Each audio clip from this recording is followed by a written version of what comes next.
जर KYC करताना व्यवस्थित बघितलं तर त्याच्यामध्ये 2 क्वेश्चन विचारलेले आहेत।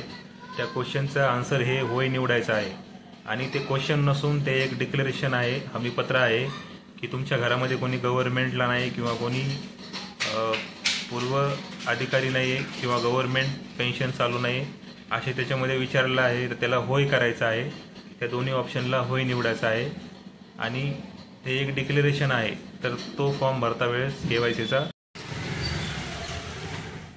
आता KYC करण्यामागचं मुख्य कारण हे आहे की ज्या महिलांचे जूनपासूनचा हप्ता आलेला नाही त्या महिलांचेही भरपूर त्यांनी फर्स्ट टर्ममध्ये KYC केली, जेव्हा स्टार्टिंगला फॉर्म चालू होते त्या टर्ममध्ये KYC केली। तर भरपूर काही अशा महिला आहेत की त्यांचे हप्ता आता ऑक्टोबरमध्ये जमा झालेले आहे, त्याच्यामुळे तुम्ही KYC करणं हे गरजेचं आहे।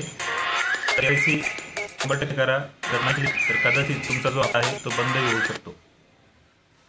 लाडकी बहिणीचा KYCचा जो फॉर्म आहे तो तुम्हाला सकाळी परफेक्ट टाईम आहे 6 ते 8च्या दरम्यान तुम्हाला हा फॉर्म भरायचा आहे। त्या टायमिंगमध्ये तुम्ही आता याच्यामध्ये सेकंड प्रश्न येतो की मला कमेंट आल्या होत्या काही की KYC कोणी करू नये।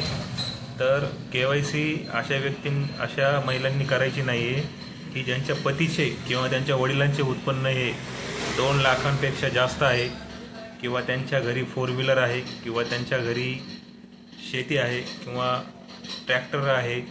अशा महिलांचे जो काही लाभ आहे तो लाभ KYC केल्यानंतर बंद होऊ शकतो।